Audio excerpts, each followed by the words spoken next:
My daughter Annabelle has reached what is sometimes called the terrible age of 2. If you are or have been a parent, you know how difficult and wonderful this time is. Annabelle discovered speech and went. You rush after a staggering little man who seems to be able to move across the earth at the speed of light. A person who has an amazing vocabulary but only uses the word no to the exclusion of all others. It was Saturday evening, and I was giving my daughter a bath with the help of Mr. Bubbles. It was a long day. In our house, weekends are mostly dad time. Being a father, I got up early, along with Annabelle. Swing, she said at the beginning of the day. It was a day that included a park with swings, a small carousel, and a variety of slides. By the time I took my bath, I was practically exhausted. Kate, my wife of 5 years, was cleaning the house that day. It seemed like a fair deal. Kate is an attorney in a large firm. She practices criminal law. She makes 6 figures, and we use house cleaning services. But she is a finicky person who needs everything to be just right and in its place. 2-year-olds are slobs. The division of labor in our home has definitely changed to reflect this fact. Kate was a mother with her baby constantly resting on her hip. But when the baby started running away, the dad took over in pursuit. Kate had her bachelorette party this evening. Lately, there have been more than just a few. I explained this by the need to communicate with friends after she was tied up as a baby. I'm going out to meet the taxi, Kate said, leaning over to kiss my cheek while I bathed Annabelle. Then Kate leaned in to kiss our daughter. At the same time, she pressed herself close to me. I caught the scent of her perfume. It was such a small thing. She had a whole dozen perfumes. I never noticed them, but they were different. She had never used this scent before. I knew this because I recognized them immediately. When I was 5 years old, my mother died. On a cold winter night, a car accident took her life. When she kissed me goodbye that night, she was wearing Chanel No. 5. It was a memory of a smell, a powerful and unmistakable confession. I didn't know Kate had this perfume, and I knew for sure that she had never worn it before. I froze, and at the same moment, looked at her carefully. She was wearing what women call a short coat. This is a light coat, more like a loose-fitting raincoat with a belt. It reached to the knees but opened above the waist, revealing a black dress. The coat hid what she was wearing, but not completely. I thought I recognized the dress and, of course, the 10-centimeter stiletto pumps she wore. "Where are you going this evening?" I asked very casually. "At Mario," she said. I knew Ben Walker was playing at Mario.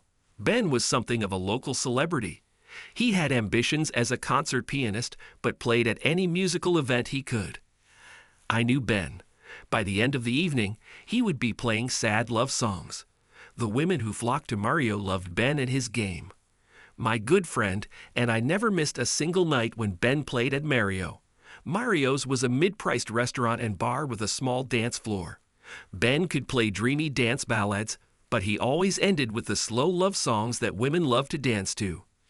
I myself loved to dance to them while holding my lady in my arms. Mario's was the kind of place you'd expect a group of women to spend an evening out. I trusted Kate. The explanation was reasonable. She was a beautiful woman, more feminine than an average-looking man like me would be attracted to. But she was not a movie star, and we were happy together for 5 years. Opposites may be different, but we suit each other. "I'll be home around 11, she said. I was busy with Annabelle, and all bad thoughts were pushed into the background. Half an hour later, Annabelle and I were sitting in front of the TV in the family room watching Cinderella. I don't know how much of this she understood, but her entire attention was focused on the performance. We watched it over and over again until she fell asleep. I turned off the TV and just sat with the sleeping princess in my arms. I know I'm lucky. I'm happier than I deserve. Guys like me don't have a nice house, a beautiful wife, and a daughter like Annabelle. I was 17 when I joined the Army to become everything I should be. However, I was not what the Army wanted. I did well on their tests. I had a high school diploma and reasonable, if not impressive, grades. Something just wasn't right. I had no problems with discipline. Physically, I was much stronger than average. But there was no place for me in the Army. After the basic one, they found me one meaningless position after another. I guess I expected to be a soldier and carry a gun. Instead, the Army decided that I would become a clerk. But I was hopeless in the office. I turned out to be absolutely useless for anything. They tried me in the canteen, but I didn't know how to cook. I lasted a day and a half. They sat me down and explained that I had no abilities and that I was good for nothing. So it became obvious that I would make an excellent military policeman. They turned out to be right. I succeeded in this work. In fact, this was an impossible task if one followed the instructions strictly. The Army correctly determined that I was one of those unique individuals who could handle this position. This required a complete lack of remorse and very high moral standards. One had to focus on achieving the right result without worrying about how to achieve it. I received my first promotion in Iraq for killing a woman with children. A car driven by a woman tried to crash into the checkpoint, and I saw that there were children in the car. The fact that a woman was driving was just the final clue. I knew something was wrong the moment I first saw her. I watched her get in line and waited. When she made her first move, I made mine. 60 armor-piercing shells do a lot, but nowhere near what her 4.5 kilograms of TNT could do. My career took off, but I don't believe that the command approved of me. At least the commander doesn't. He reported this by calling me one day to tell me about the problem. "Listen, you fatherless son of a bitch. I know all about the shit that goes on behind you, but I have a problem here, so fix it," he said. He actually had a problem. A young soldier was raped. 3 of the rapists were officers, all West Point graduates. A good general had a real big scandal. In such situations, people can lose control. It wasn't really the commander's fault, but it didn't seem to matter. A good commander knows that he must use the resources at his disposal. Later, 3 crippled West Point assholes, along with a very happy servicewoman, and I had reached the pinnacle of my Army career. I called and reported everything to the general. "What do we call it?" he asked. "We are still discussing whether it was friendly fire or an accidental shot." "You do not know." "Well, my clerk is leaning toward an accidental shot due to combat stress." "Is the woman happy?" he asked. "Exceptional," I said. "And what do I owe you?" the general asked. "Well, I need an honorable discharge for my boyfriend." "Do you want to fuck me? You want to give an honorable discharge to the idiot who shot 3 officers? Fight stress." "I have a medical certificate in front of me, signed by a doctor," I said. I didn't mention that I had personally overturned the doctor's DUI charge the week before, and the fact that my boyfriend used heroin, not marijuana. "Okay, send it, but are you sure about the girl?" he asked. "The girl can finish her service. They are helping her. The Army, as they say, is strong." This seemed to anger the general. "You may be useful, but you're still a son of a bitch," he said. "I never stated otherwise, but don't hesitate to call again. My door is always open," I said when he hung up. I spent 10 years in security before retiring. Then he received veterans benefits and studied public safety for 2 years, earning a certificate. I went to work as the head of the security service at the railway. One evening, we caught some guys trying to steal plasma TVs from container ships at the train station. I was called to testify in court. That's how I met Kate. She was then an assistant district attorney. 2 years later, we got married. A few years later, they became parents. I put Annabelle to bed and went to our bedroom. We had a modest 3-bedroom house that we bought as soon as we got married. Money was an issue for us in those early years. Kate had a ton of student loans to pay off. I started looking for perfume, and there it was, front and center of her dresser cabinet.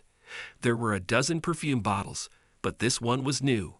The closet in the master bedroom is large, but even so, it barely fits Kate's entire wardrobe. It was well organized, and I started looking through it. I knew what kind of black dress I was looking for. She never threw away anything that could still be worn. She hasn't worn a black dress like this since we started dating. It was very chic, expensive, and short. It was her damn-me black dress that she was wearing tonight along with the high heels. There was no dress in her wardrobe. She wasn't wearing earrings when she was in the bath before, but she always wore diamond studs with a dress like that. I checked her jewelry box. The studs have disappeared. My wife allegedly went out with the girls but dressed as if to seduce. It took me less than 20 minutes to find her. I didn't even leave the house. I only carry my main cell phone provided by my employer, but she had an iPhone, in case she lost her iPhone. I didn't want to resort to a plan to replace it. So I installed the Find My iPhone program on her phone instead. I opened my laptop and quickly found her phone number. It was not at Mario's. It was a completely different restaurant, Vincent, extremely high class, too rich for our budget. Maybe my wife could afford it, but not me. A little searching in Street View, and I had Vincent's front door on my computer. It wasn't even 8 yet, but I'm a patient person. Just after 9, my wife came out. I recognized this man immediately. Judge Leonard Simple, recent appointment to the federal bench. I met him several years ago at a county Republican Party meeting at a 4th of July picnic when he was still district attorney. A good dozen years older than me and 15 older than Kate. But here she is in all her glory, kissing him as they leave the restaurant. I didn't like Simple from the very first meeting. He was nothing more than a vile politician. He may have been someone whom women considered good-looking, even handsome, but he had sly eyes and a commanding manner. Moreover, there was an aura around him that told the other man, arrogant and weak.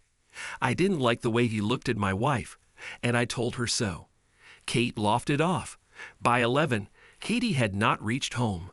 It was 1:30 when from the window of the 3rd bedroom, I watched her get out of his Mercedes. We live in an old 1970s development with smaller houses around a cul-de-sac. They parked so she could return through the back entrance. I expected this. My wife is a careful and meticulous woman. She expected me to be asleep, but she was also prepared for a different turn of events. What she didn't expect was for her clueless husband to find out about her. When she entered our bedroom, I was lying in bed, feigning sleep. She went straight to her jewelry box. Diamond studs were her first concern. And then she came into her wardrobe. Expanding the closet was the only change we made to the house. She must have changed clothes in the closet because she appeared in an old terry robe. Then she left the bedroom and walked down the hallway to the bathroom. I heard the shower running.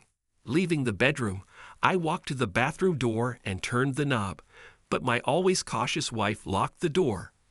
I couldn't catch her erasing evidence this evening, so I went back to bed. When she finally came in, she carefully lifted the covers and climbed into bed, snuggled close to me, and I heard her say quietly, "I love you." There will be a reckoning, but not today.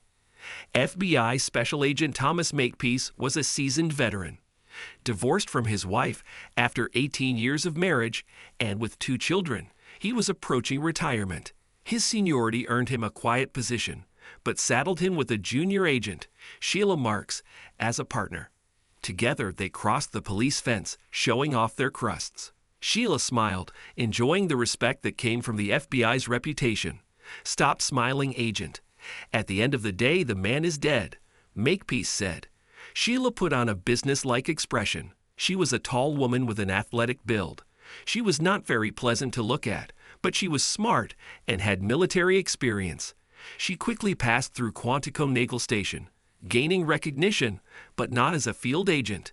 Makepeace believed that with her size and military bearing, she would be better suited for use in a special forces unit. Her very short haircut suited her. Determining who was in charge, the agents headed towards a tall woman in her 40s. Connie Baker was a CID lieutenant. Her team was spread out throughout the area, but she oversaw the recovery of the body by forensic inquest personnel. "I was waiting for you," she said, seeing the agents approaching. "How are you, Connie?" asked Tom. "Okay, what about you?" "I've been better." "This is my new partner, Sheila Marks," Tom said, and then, waving his hand, introduced Lieutenant Connie Baker. "Nice to meet you," Sheila said. "And to me," Connie said to Sheila before turning to Makepeace. "I'm sorry. I heard about your marriage." She wasn't really sorry, but it was exactly what was expected of her. Personally, Connie thought that the former Mrs. Makepeace was a complete idiot. Leaving a man like Tom was the last thing Connie would do. "So what do we have here?" Tom asked. "One dead federal judge," Connie said. "Looks like a robbery." But 2 hours later, there was still some left. The murder of a sitting judge was not a common occurrence. So Tom, along with Connie, carefully examined the scene.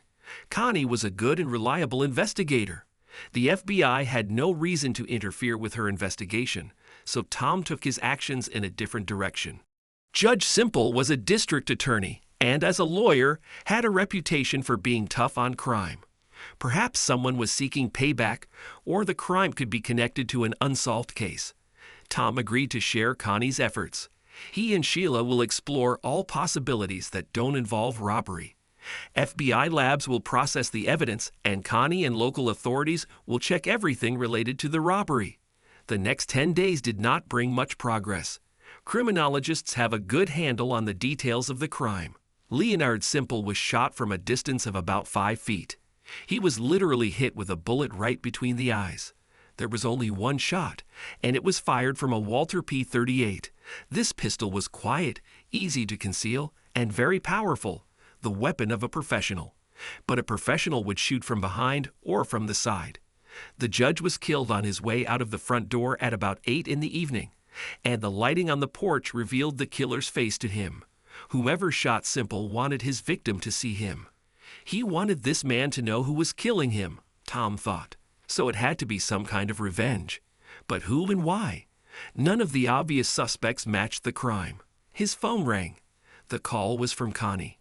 "We found some stolen items from a dealer," she said. They had a suspect in custody, a methamphetamine dealer named Alex Slomes. "I won't say anything without my lawyer," Slomes began. "That's right," Connie replied. "But this is FBI Special Agent Makepeace, and he has a one-time get-out-of-jail card for you." Slomes tensed at the mention of the FBI, then relaxed as Connie's words sunk in. "There's no harm in listening," said Slomes. Tom Makepeace explained what they were looking for and what they were willing to give for it. "So do you have anything to tell me?" Makepeace asked in conclusion. "Yes, I don't know the name, but I can describe the guy who handed me the goods." A few hours later, the district attorney and the legal aid attorney signed a deal, and Alex Slomes began working with the crime artist. The picture, with good detail, turned out to be completely useless, and Connie and Tom knew it as soon as they saw it. Another hour of questioning Slomes, and they were convinced of this. "It's someone else," said Tom. "You're right," Connie replied, looking at the photo of an obvious drug addict who had been on his way for a long time. This was what was expected, and therefore, clearly, a false lead. None of this makes sense. What is the street value of a Walther P.38? About $1,000? Asked Tom. More. The gun is clearly worth more than all the items taken from the victim. No drug addict would go to the suburbs to commit this crime if he already had the means to fix it, Connie said. No, it was done by someone who had a motive, who wanted to confuse us and knew how to do it, Tom suggested. In the end, they agreed to show the picture, but take a closer look at the victim and who might want him dead. I think it was something personal, Tom Makepeace said. Kate was worried. It wasn't just that the FBI asked to meet with her. Kate more or less expected this sooner or later. If the authorities do not immediately find the culprit, they will try to interrogate her because she was Len Simple's mistress. The romance lasted for a long time, and after the birth of their daughter, it became even more intense. Kate loved her husband, Bill. He was a wonderful man and a wonderful father, but not all that exciting. He was a good, balanced, reliable guy. Len was handsome, rich, and powerful. But Len wasn't the marrying kind, and he definitely wasn't the kind of man you wanted to spend your life with or have children with. Len was also vain and self-centered. Kate could be with him for a few days at a time, but not all the time, and certainly not as a spouse. This suited Lena. All he wanted from a woman was sex and a few hours of company once or twice a week. Len was not Don Juan. He liked women, but he preferred a steady partner with whom he was comfortable. She and Kate were close friends with benefits. They felt a little passion for each other, but not enough to get married. Len's death hit Kate hard. Her grief was difficult to hide from her husband. The funeral was tense. Everyone continued to express their condolences to her. Len's only remaining family member is his older sister, Charlotte. She was officially the chief mourner, But she and everyone who worked with Len and Kate knew about the relationship between the famous defense lawyer and the judge. Kate thought about leaving her husband at home, but could not think of a good reason why he should not attend the funeral with her. Most people thought that Bill was at least okay with her relationship with Len. Only her closest friends knew the truth. She completely hid her long-standing romantic relationship with the powerful district attorney, and then with the judge, from her caring and loving husband, but saw her deception as more of a protection for Bill. She protected him from the harsh fact that he could never compete with a powerful man like Leonard Simple, a man who took everything he wanted for himself. If it was up to Len, poor Bill would be faced with a love triangle situation. But the only condition Kate insisted on was that Bill didn't have to know anything. The funeral escalated this deception as people continued to express sympathy for her. Even someone as trusting as Bill may be alerted to the existence of something more than just a professional relationship. There was no sex between the couple for a week after the funeral, although Bill otherwise remained as warm and loving as ever. Just 3 days earlier, her husband had pulled her into bed and grabbed her with an incomprehensible fury. Since then, sex has been almost unchanged. This behavior was quite strange for her husband. Kate hoped that even if Bill had his suspicions, he would decide to leave everything with Len outside of them as a couple. Will what he doesn't know matter? The interview with the FBI was disturbing, and she felt that she needed to somehow limit their actions. It was important to keep the investigation away from Bill. She needs to maintain Bill's ignorance, or at least his ability to live in reluctance to acknowledge the facts. She needed to give him the peace of mind that he deserved, and deserved as her kind and faithful husband. Special Agent Makepeace was impressed. The law offices of Stanford, Price, Clark, and Morgan were large, luxurious, and decidedly expensive. The request to speak to Mrs. Ford caused misunderstanding. "What about Catherine Morgan?" said Sheila, Agent Marks. "Oh, Mrs. Morgan, I'll tell her you're here," the administrator said. Tom Makepeace could tell that his inexperienced partner had done her homework and was already jumping to conclusions. "Hide your moral indignation and keep it away from your face," Tom whispered to Sheila. "Sorry, but Mrs. Morgan, not Ford." "Does her husband have no idea that she's not using his last name?" she whispered back. Kate Morgan came out to greet them. She was a tall woman with shoulder-length black hair, dressed in a luxurious dark gray pinstripe business suit that showed off her slim but sexy figure. It was appropriate to describe this woman as beautiful. She led them into the office, large, bright, and elegantly furnished. As they sat down in the plush chairs around the coffee table, Kate suggested they freshen up and began talking as they gave up both coffee and tea. "I assume you're here about Len's murder," she asked. "Yes, we heard that you were a close friend of Judge Simple," Tom answered. Kate's serene smile lit up her face as she said, "Let's be honest. I was his mistress, and it was for quite a long time, just over 8 years." Tom was surprised by the woman's shameless frankness and apparent lack of embarrassment, but it certainly made things easier. "Well, thanks for your frankness," Tom said. "I really want to help in any way I can, and honesty seems to be the least I can do to help." "I hope you understand that I would appreciate your privacy," she said. "Of course, but wasn't your relationship publicly known?" "Oh, I don't believe it. Thanks to long-standing relationships, many colleagues and friends have felt or suspected something. But real knowledge, I don't believe anyone can say for sure." "Even your husband?" Sheila asked, sarcasm barely visible on the surface of her words. Kate's smile only grew wider, and she allowed herself to show some leniency towards the big, unattractive agency show. "My husband is a wonderful family man, but not very sophisticated. He wouldn't understand my relationship with Len. I'm sure he didn't know until recently that Len was anything other than a former colleague to me," Kate said, then turned to Makepeace and continued. "I ask that he be left out of this matter. He doesn't know anything useful, and I want to preserve his peace of mind."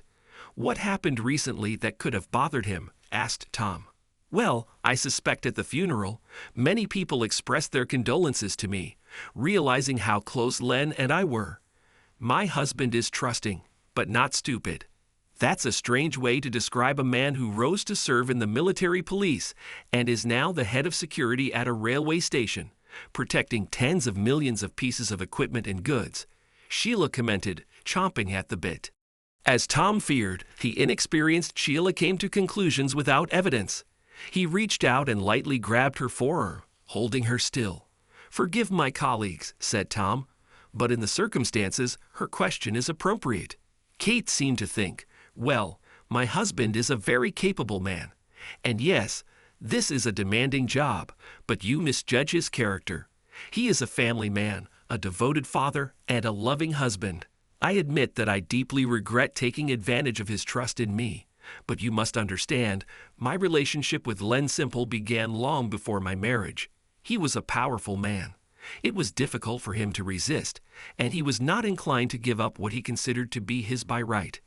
However, our relationship was no deeper than sincere friendship. He started out as my mentor. I owe much of my current success to his help and guidance," Kate said. "But you didn't tell your husband and you believe that he didn't know?" asked Tom.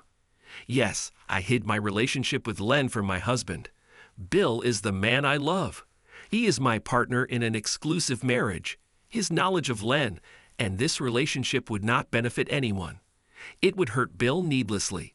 Since my relationship with Len was ongoing and should have lasted as long as Len wanted, telling Bill about Len and me would not have done any good. It's clear. Could you tell us where you were the night Len died, and probably at the very moment he died?" "I was at Valentine's restaurant, waiting for Len. I'm sure the staff will be able to confirm this to you. We were regulars there," she said, her eyes watering at the memory. "I'm sorry. It's okay. We understand. These circumstances are never easy. But do you know where your husband was at that time?" asked Tom. "Yes, he was at work. His shift is from 4 to midnight, but he rarely leaves before 2 in the morning. The train station is packed at night, but please be careful when checking. It would be unfair to involve my husband in this." "I understand and thank you again for your frankness," Tom said. As the agents began to rise, Kate suddenly remembered something. "Do you happen to know what happened to Len's watch?" Kate asked. Tom turned. "For ours?" "Yes, it was a special gift that I gave him 2 weeks before his death. It was an anniversary of sorts. We were together for 8 years.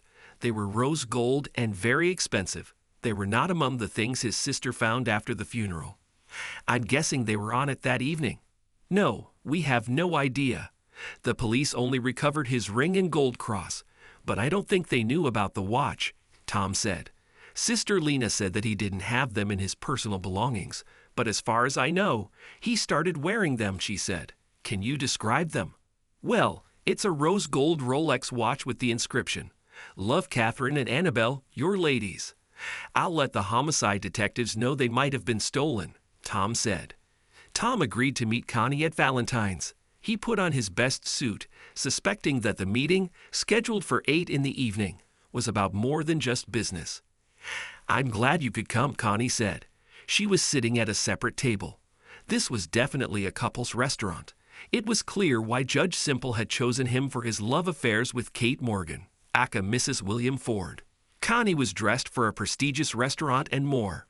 She wore a black dress with a deep V-neck line that showed off her ample cleavage.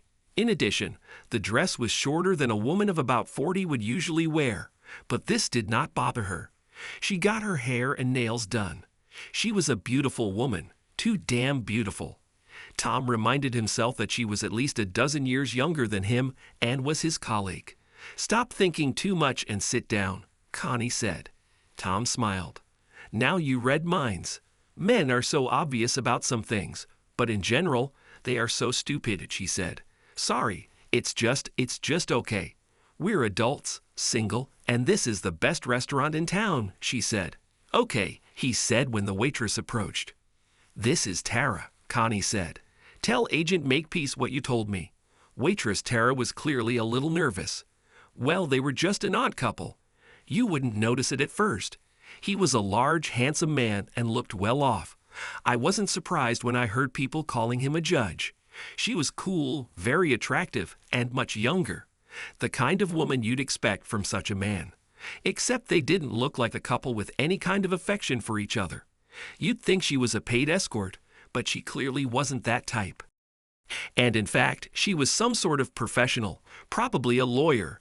Tara said, finishing her assessment of Judge Simple and Mrs. Morgan. When you said that they had no attachment, what did you mean? Asked Tom. That's it. They never came together. She waited for him, and never vice versa. She never touched him first, and when he touched her, it was possessive. When they left, he always hugged her as if he owned her. She seemed nervous. She was wearing an engagement and wedding ring with a small diamond. He also wore a ring, but it was not a wedding ring. She was clearly married, but not to him. Tara elaborated. Tom had an idea. Did you notice if he wore a watch? Tara smiled and spoke animatedly. Yes, after she gave them to him, right at that table, she handed him a box. It was the only time I saw them kiss for real. He was very pleased with her gift and the inscription on it. An inscription? Connie asked. Yes, I remember because it was a little strange. Something like, from Catherine and Annabelle, your loving ladies. I remember wondering who Annabelle was. I knew he called her Kate, and sometimes Kitten. When did she give him the watch? Asked Tom. Tara thought. It must have been more than 3 weeks ago. I remember it was Friday. She was dressed to the nines, but much sluttier than usual. This dress looked tight and was so short and low-cut that even a street prostitute would not dare wear it. She came and waited for him, wrapped in a coat, but after his arrival, she took off her coat. The watch box appeared after dessert, and they opened a bottle of the best champagne. 2 weeks later, she waited again, but he didn't show up. It wasn't the first time she'd waited for him, but it was the only time she'd waited all evening, and he never showed up. And the next day I saw on the news that he had been killed, and I felt a little guilty for telling the waiter that the bastard ditched her. Tara recounted. Thank you, Connie said. Tara looked at them. Of course. Any time. Would you like to order something? Yes, we're staying for dinner, Tom said, giving Connie a look that said, You won't refuse me, will you? The meeting with the FBI upset Kate more than she let on. This female agent looked at her like she was some kind of insect. Kate couldn't help but feel guilty and ashamed, but she still considered herself a good person trapped by unfortunate circumstances. She was a young attorney, barely out of law school, when she caught the attention of the powerful and charismatic district attorney, Leonard Simple. Women don't refuse men like Len. Kate found herself in an even worse situation. Len was a big boss. He was a very respected lawyer, and she was at the bottom of the ladder. She was flattered by his attention and physically attracted to his masculine personality. She wasn't a virgin, but she wasn't a slut either. But although she tried not to end up in his bed, when Len Simple chose her, she had no choice but to comply. At least that's how she saw it. Kate didn't expect the relationship to last so long, but for 3 years they had a stable sex life. It was never actually public, but most people in the office knew about it. She was given tasks of her choice and was treated well, but her relationship with her boss kept her trapped. Bill Ford met 2 years after her affair with Simple began. He fulfilled her need for a permanent boyfriend. He was part cover and part comrade. Sleeping with the boss 2 or 3 times a week still left many lonely nights. Hiding the affair in plain sight meant that she sometimes needed formal dates. She and Len had different romantic interests. Their affair was secret, and they did not consider it a permanent relationship.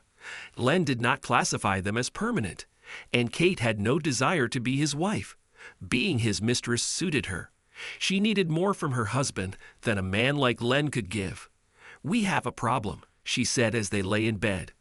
What are you talking about? Len asked. I'm pregnant, she said. Len remained silent.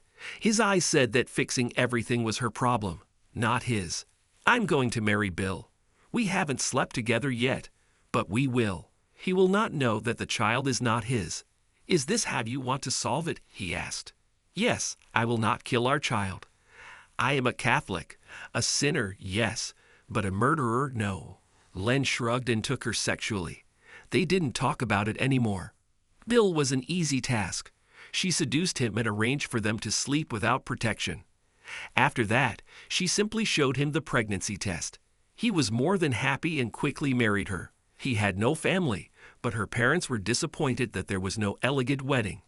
Kate had been married for 3 months when the worst day of her life happened. She was at work when she felt dampness between her legs. An hour later at the hospital, the doctor said something spontaneous. Kate only realized that her baby was dead. Bill did just fine. He hugged her and told her how much he loved her. Planned the funeral of a child who will never exist. He was convincing and insisted that they would have many more children. Somehow his belief in this kept her going. It was the worst time of her life, and at that moment she fell in love with her wonderful husband.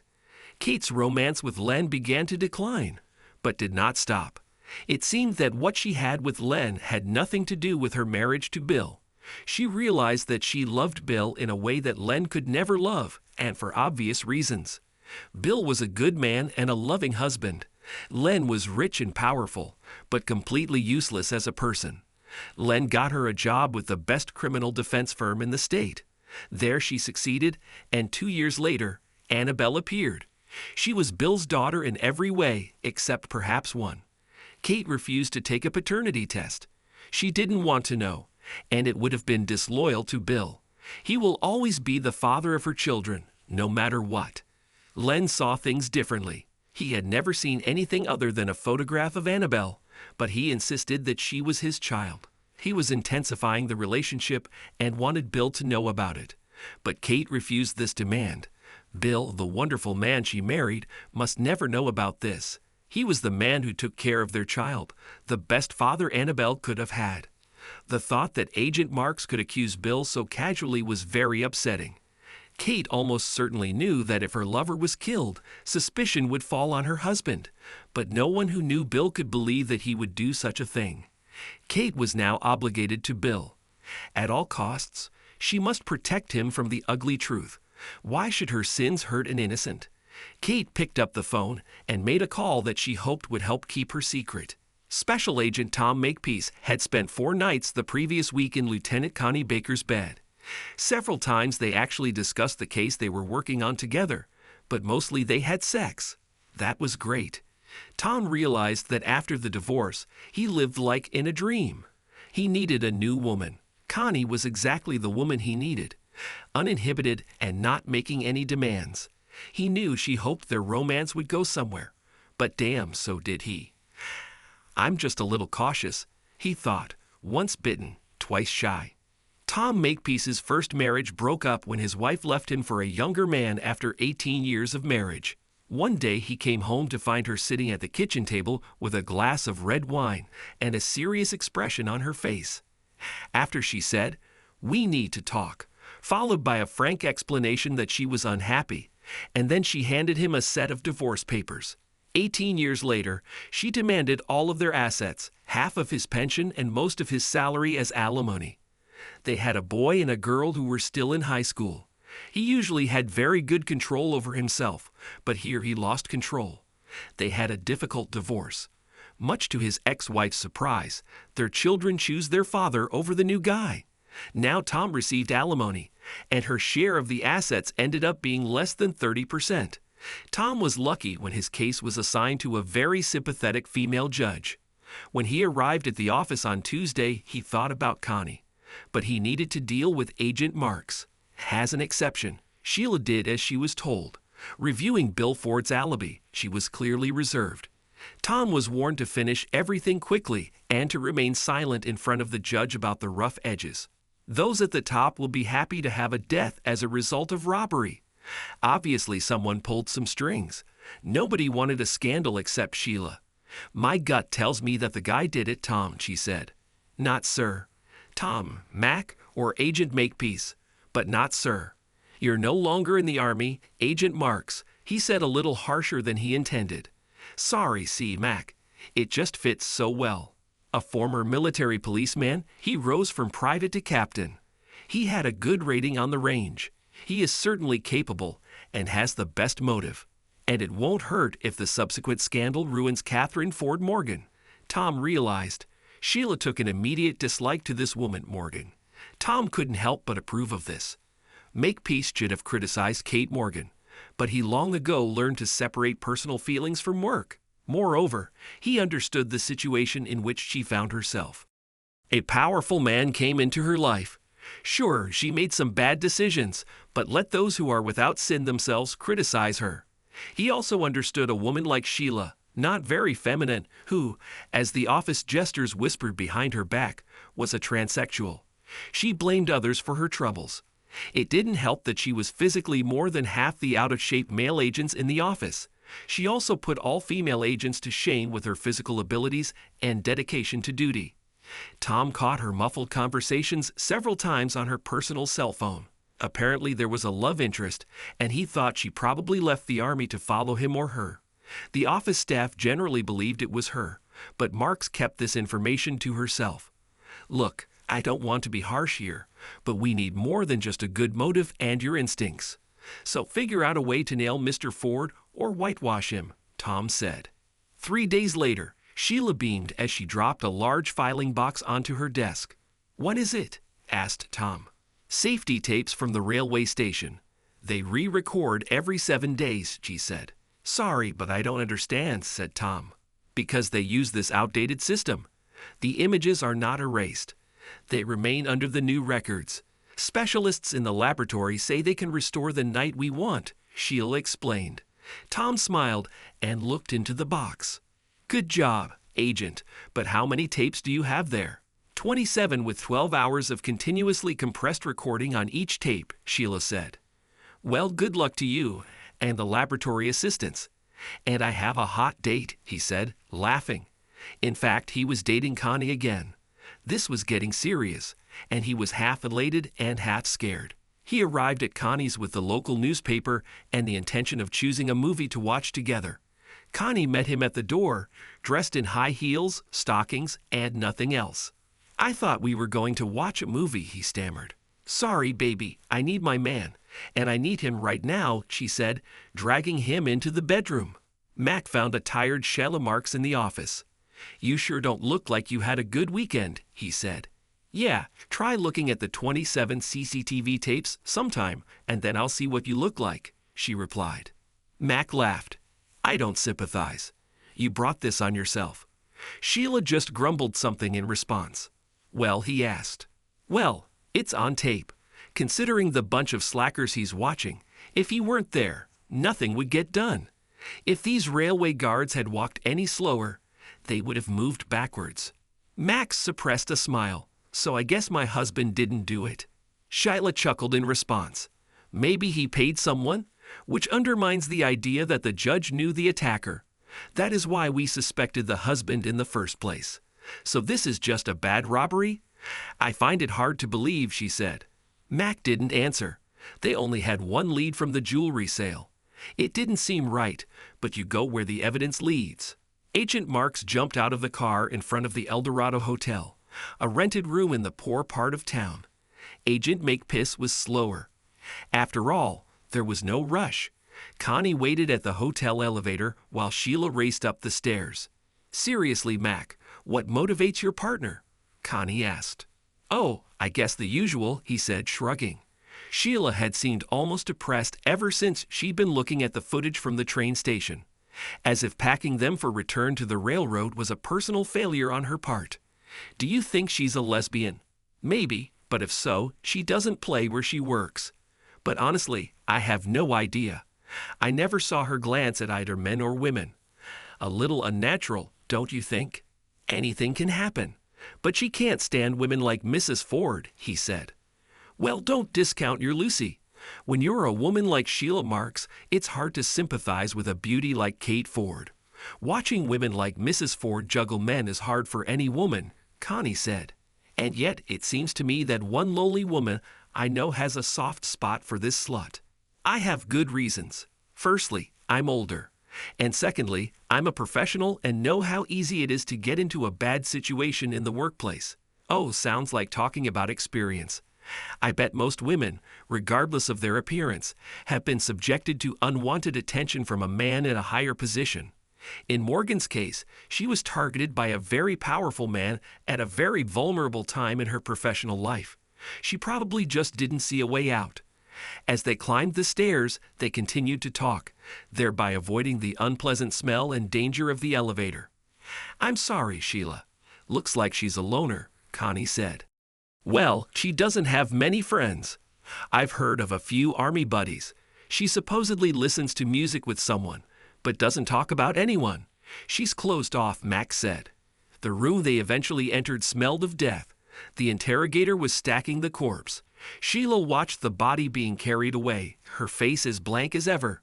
The forensic team was doing their job, but the reason Connie called was on a small table that was apparently used for the dual purpose of eating and preparing drugs. 2 bags of evidence, one of which contained a Walter P38 automatic pistol, and the other, a gold Rolex watch. Mac picked up the package with the watch. He could easily make out the writing inside. Love, Catherine, and Annabelle, your ladies. Any ideas about the cause of death? Mac asked Connie. Yes, it looks like a natural death. He's an Afghanistan veteran, Private Salvatore Marsh, back with a pretty serious drug problem. Somewhere I contracted HIV. He has been receiving treatment for the past few months and has been released from the hospital. It was assumed that he was now in a hospice, but in fact he was discharged from there. I assume he was self-medicating. We think it was either the disease or the drugs that got him, Connie said. Are you going to investigate this? Asked Mac. I don't see the point. It matches the evidence. I don't know why he decided to rob the judge, but he had a gun and stolen items. And since he's dead, if anyone else was involved, we'll never know. So the bitch is going free, Sheila said. None of them saw her follow them. Cover it, Mac said, turning to Sheila Marks. I think there's been enough pain here, Connie said. It's time to move on. Sheila just shrugged. Mac felt that she felt somehow sadder today. What the woman carried inside her was more urgent than usual. Mario's was relatively crowded on a Tuesday night, but it was ladies' night. Ben Walker started playing love songs. Slow music brought most of the visitors to the dance floor. The tall woman with short, dark hair in the far corner of the bar was an exception. If you got close enough, you could see tears in the corners of her eyes. I hope they're not because of me, Sheila, I said, sitting down next to her at the bar. She turned away and answered no, I didn't insist, but waited for her like a good friend. I'm not crying. I'm just thinking about Saul. I figured he was clean, she said. He did, but not fast enough, I said. Well, I think you're safe now, she said. Did the tapes work? Like a spell. Nobody even looked at them. I think some people can beat the system. Oh, in the end, the system will win anyway, but not this time. The bartender brought the drinks I ordered, and I handed it to Sheila. Come on, I said. Drink to Salvatore March, who maimed 3 officers and killed 1 judge. Not bad for a man whose hands were shaking too much to hold a gun. She smiled weakly, but clinked glasses with me and took a sip of her vodka martini. To a good comrade, she said, and then, as if it were an afterthought, you won't hurt her. I didn't need to ask who she meant. She is Annabelle's mother. Plus, she makes a ton of money. I think I have some right to them. The latter brought her first real smile. You know when you're not around, I'd miss you, she said, turning to me and brushing away her tears. I would even love you if everything were different. What do you mean when you say you don't? I asked, pulling her towards me. You know what I mean, she said, laughing quietly in shame. Seriously, though, as I have said many times, love is not a physical act. This is all we do for each other, I said, clinking her glass and drinking my first martini of the evening. We drank, and then I took her home and put her to bed, a bed she had not shared with any man since the gang rape. In some ways, she was the strongest woman I knew. She was capable of driving a full clip of an M4 carbine into the legs of the men who hurt her. She put all 3 of them in wheelchairs for life, so they'll never do it again, she said. But when you get to know her well, you realize that inside, she was a hurt little girl. She was my little girl, my friend and my comrade. We would always be together. There was no sex. But in the end, that's why I had my own slut.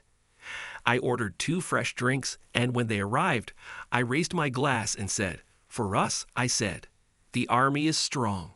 "The army is strong," she answered. "Do you want to dance?" I asked. When she nodded, I took my lady to the dance floor. Thanks to everyone who took the time to listen to today's stories. If you enjoyed it, please consider liking and subscribing if you haven't already. Feel free to share your thoughts on the events in the comments below. Take care.